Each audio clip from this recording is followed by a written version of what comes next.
अरे अपनी स्मृति ईरानी किधर चली?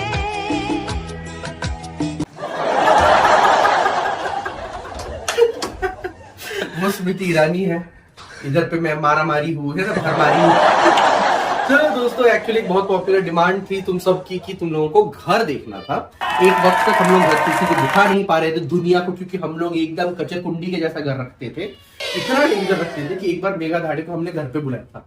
मेघा धाड़े जब आई घर के अंदर तो मेघा ने इतना पर्सनली ले ली घर की हालत कि एक हफ्ते के बाद उसका कॉल आया, बिकॉज मैं सोच रही हूँ मैं ना घर साफ करवा दूं तुम्हारा, मुझे ना एक्चुअली नींद नहीं आ रही इतनी गंदगी के बारे में सोच के। उसका ओसीडी उस लेवल का है कि वो मुंबई में बैठ के पुणे के एक गंदे घर के उसको सपने आ रहे थे और उसने डिसाइड किया कि नहीं भैया मुझसे ना रहा जाएगा, इनके घर में साफ करवा के देती हूँ। चलो तो अब हम लोग देखते हैं घर के बारे में। घर के अंदर जैसे ही एंट्री होती है, एक्चुअली घर के अंदर सबसे पहले है ये नजर बट्टू, है ना। पहले मैं इधर नजर बट्टू के अंदर राजेश को टंगाया करता था, है ना, टी शर्ट से इधर पे लाके टांग देता था ताकि किसी को भी नजर न लगे, एकदम कल्लोटा है अपना अंदर।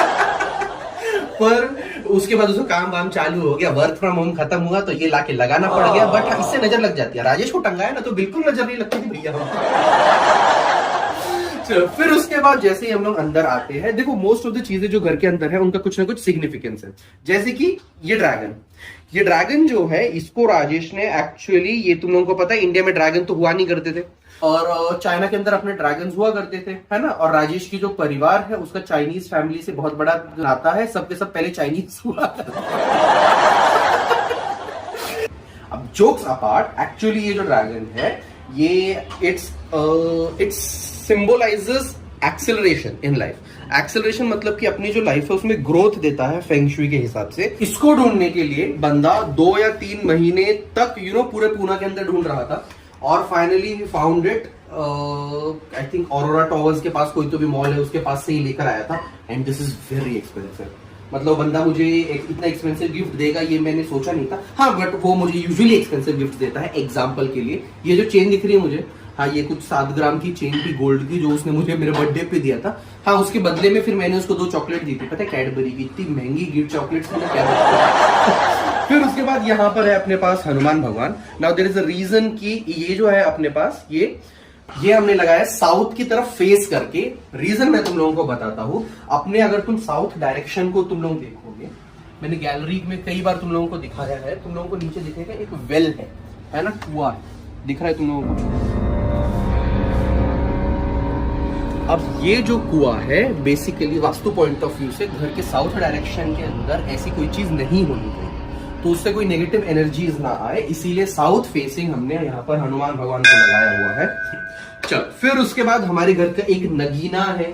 तुमने वो गाना सुना होगा, मैं क्या थी क्या से मैं क्या हो गई, है ना वो गाना, ये इसी के ऊपर लिखा गया है। ये कुर्सी हुआ करती थी एक जमाने में, है ना, जिसके ऊपर राजेश बैठ के काम किया करता। दिख रही है तुम लोगों को? हाँ, ऑफिस चेयर्स जो होती है। हाँ, फिर उसके बाद ये दिख रहा है तुम लोगों को इसकी हालत। हाँ, अब तुम लोगों को समझ में आ रहा है कि पेट्स जिस घर में होते हैं, स्पेशली कैट्स, उस घर में लोग रेक्सीन, लेदर, एडॉल की चीजें क्यों नहीं लेके आते। हाँ, तो ये वो आर्टिस्ट्री है जो हमारे बकिया ने की हुई है।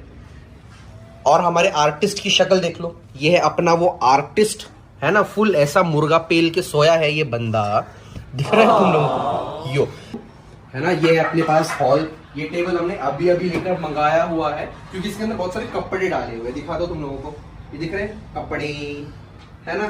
फिर उसके बाद यहाँ पर कपड़े भी हैं और परी का बहुत सारा सामान है। अगली चीज जो है अपने पास घर के अंदर दिखाने के लिए वो है ये एकदम बाबा आदम के जमाने का कबाड़। पिकासो जो है ना, वो बेचारा एक बार आया था ये खरीदने के लिए, ऑल्दो वो पेंटिंग बनाता था पर कबाड़ खरीदने के लिए आया था, मना कर दिया मैंने लात मार के भगा दिया उसको। गाइस, एक चीज तो मैं इस कपाट के बारे में तो बताना चाहूंगा। ये चीज जो है ना, ये जो आर्ट है, इसके पीछे का जो आर्टिस्ट है ना, उसने अभी जस्ट कैमरा होल्ड करके रखा है पीछे। ये जो कपाट था ना, ये पहले एक नॉर्मल हुआ करता था, मतलब इसकी जिंदगी बिल्कुल नॉर्मल कपाटों जैसी चल रही थी, मस्त चल रहा था। एक आईना हुआ करता था प्रॉपर तरीके से, यहाँ पे ऐसे खील दाग धब्बे नहीं थे इसकी स्किन पे कभी भी। पर एक बंदा जो है अपने पास, जिसने इसकी जिंदगी बर्बाद करके रख दी, वो है विकास कनौजिया। ठीक है, ये आर्टिस्ट है इस चीज का। तो इसने क्या किया है पता है क्या? जब ये लास्ट ईयर रिलेशनशिप में था, जब हमने सारे रिव्यूज करने बीच में छोड़, सच्चा प्यार बोलो उसको, बचपन का प्यार। ये बचपन का भस्म करने वाला इसका जो बचपन का प्यार था, ये उसका नतीजा है, ये पूरा कबर्ड का अवतार।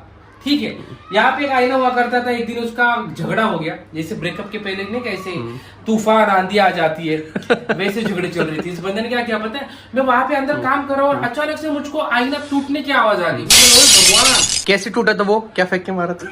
इस बंदे ने अपना आईफोन मोबाइल फेंक के मारा था, इसके ऊपर जो पुराना मोबाइल था, अभी इसने नया लिया है, उसी की वजह से फेंक के मारा था, टूट गया और पूरा यहाँ से ये पूरा टूट गया था, आधा कांच टूटी हुई थी।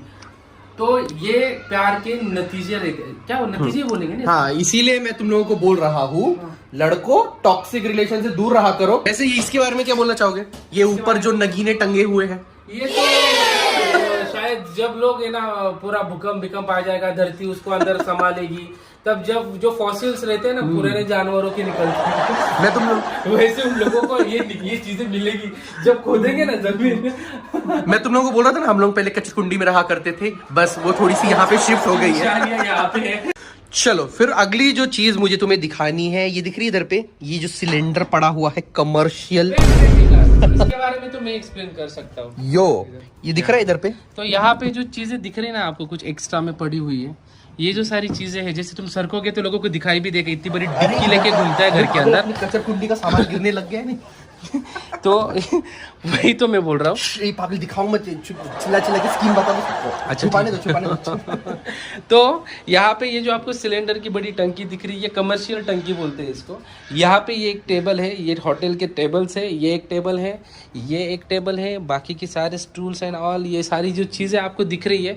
यहाँ पे भी बहुत सारी टेबल्स ही थे घर के अंदर, लगभग 6-7 तो टेबल हमने ऐसे ही बाहर फेंक दिए। हाँ, तो मैं चाइनीज की बड़ी बड़ी कढ़ाइयाँ, बहुत बड़े बड़े यूटेंसिल्स थे, जिसके अंदर जैसे होटल में खाना बनता है प्रॉपरली, तो वो सारी चीजें घर के अंदर थी। इसलिए घर के जो हालत थी वो ऐसी लग रही थी ना कि किसी तो भी कबाड़ खाने में लाके रख दिया। तो अभी लास्ट कुछ 1-1.5 महीने पहले मैंने वो सारी चीजें बटोर ली और उनको किधर एनजीओ में देना था। एक्चुअली बिकॉज मुझे बहुत दिन से बोल रहा था कि राजेश इनका कुछ कर, फेंक दे, ये कर वो कर। मैंने बोला अगर देनी ही है तो किसी एनजीओ को दूंगा जहाँ पे उसका प्रॉपर यूज होगा और किसी को फायदा भी होगा। इधर पे ये पलंग दिख रहा है तुम लोगों को? हाँ, अपना बंसोड़ी इसी के ऊपर सोता है एक्चुअली, है ना? अपना बंसोड़ी इधर पे सोता है और मैं अंदर वाले बेड पे सोता हूँ, जो है क्वीन साइज बेड, है ना? दोनों अपने अपने साइज के हिसाब से दोनों ने एक पलंग लेके रखा हुआ, बेड लेके रखा हुआ है। This is my bed, that is my बच्चा, मेरी परूड़ी, है ना? जैसे दिख रहा है क्या इधर पे? ये देखो यहाँ पे सब परी का सामान होता है एक्चुअली, ये दिख रहा है इधर पे, ये tissue papers and wet wipes and all भी होंगे यहाँ पे। सो यहाँ पे तुम लोगों ने बिग बॉस के अंदर देखा होगा टिश्यू पेपर की कैसे झगड़े करते हैं। हाँ, इधर पे हम लोग टिश्यू पेपर उसको यूज करते हैं, हाँ, इसका पिछवाड़ा साफ करने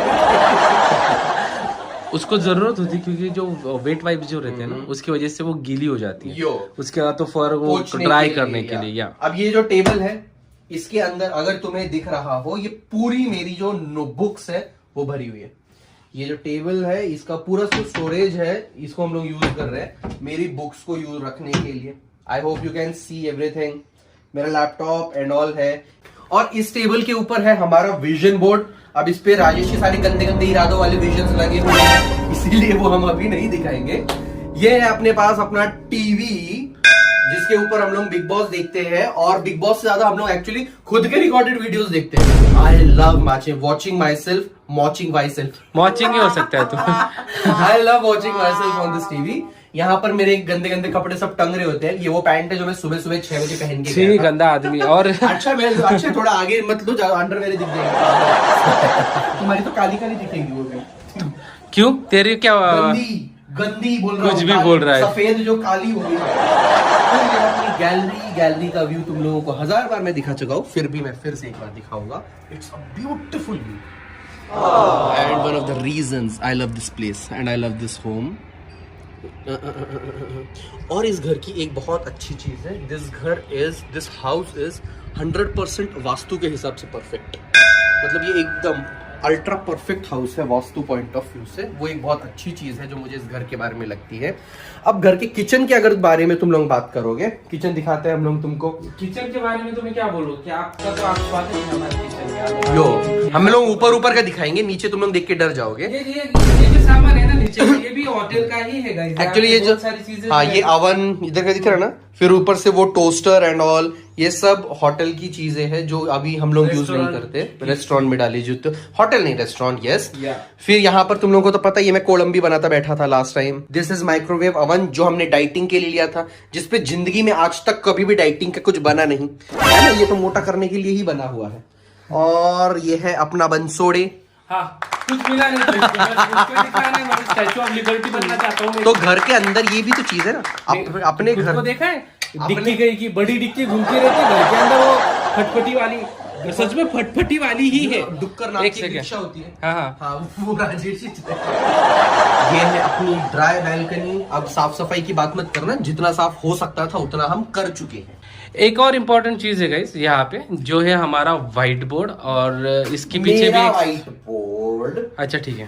यो तो पता है लॉकडाउन से पहले ही एक्चुअली मैं इंजीनियरिंग क्लासेस शुरू की थी मैंने, उस टाइम पे मैंने ये व्हाइट बोर्ड लगाया था। फिलहाल ये काम आता है हमारे धोबी का हिसाब रखने के लिए। दिख रहा है 20 बेडशीट, सॉरी 19+1 बेडशीट, ये 20 कपड़े हुए है ना, तो ये 780 रुपए का बिल हुआ जो हमने कभी दिया नहीं उसका।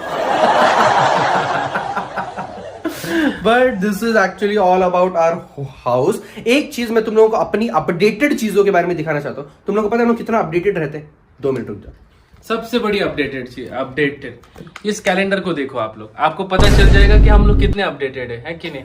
यानी कि सोचो कि मतलब नॉस्टैल्जिक कौन से लेवल पे हम लोग। और एक चीज ये तो तुमने दिखाया ही नहीं, ये पिछले साल दशहरे पे जो चीजें लगी थी, हर साल दशहरे में जो चीजें बदलती। हाँ ये भी है। ये फूल के जो 70-80 पुश्ते मरने के बाद ये बदलता है, फिर उसके 70-80 पुश्ते वापस आके हमारे घर में आके वापस सजाता है यो। और ये देखो हमारा मुर्गी पेल के सोया हुआ खईस कालू खईसी वो ये ज्यादा जो भी कुछ गंदी गंदी बातें तू ही है, ठीक है। यो तो और अपनी परी से तो तुम लोग मिल ही गए हो। बाकी किधर है? परी सो रही है अपने पास, सो अदरवाइज मैं परी से तुमको पप्पी दिलवाता। यो चलो तो अभी घर का अपन लोग एक रैप अप करते हैं। वो छोटा है पर अपना है, वो न जाने कितनों का सपना है। मेरा दिल ही जानता है कितना खास है वो, क्योंकि न जाने कितनों की तलाश है वो। किसी के दिल की मंशा तो किसी की आस है वो, किसी का मन है तो किसी के गुरूर की आवाज है वो। जी हाँ अपना घर है वो, अपना मकान है वो। किसी के लिए सिर्फ अपना परिवार तो किसी के लिए संसार है वो। किसी का दृश्य तो किसी की नज़र है वो, किसी की मंजिल तो किसी की जिंदगी का सफ़र है वो। हर दिल जिसे खुद का होता देखना चाहे, ऐसा मंजर है वो। जी हाँ बिल्कुल सही समझा, अपना घर है वो। तो कुछ ऐसा ही है अपना भी घर, थोड़ा मेसी ही सही, पर इसको देखकर उठता है अपना भी सर। आप सब जज कर सकते हो, पर फ्रैंकली कोई फर्क नहीं पड़ता। एक्चुअली खुद की सैलरी से पहली बार किसी घर का रेंट जब मैंने दिया था, वो यही घर था। अपनी उस पहली जॉब से तो अपने बिजनेस का सफर यहीं तय किया है मैंने। अपना हर पहला इंडिपेंडेंट डिसीजन यहीं कहीं बैठकर लिया है मैंने। चाहे वो जॉब छोड़ना हो या बिजनेस करना, चाहे वो अपने पहले पेट कालू को घर लेकर आना हो या खुद का यूट्यूब चैनल बनाना। अपने हर सही या गलत फैसले को श्रेय यहीं दिया है मैंने। अपने हर झूठे रिश्ते की टूटे कस्मे वादों को यहीं लिया है मैंने। अपने कई सालों की कई यादों को यहीं जिया है मैंने। लॉकडाउन हो या अपने गलत फैसलों की फटकार, सभी खून के घूंटों को यहीं पिया है मैंने। वक्त के हर जख्म को अपने ही हाथों से सिया है मैंने।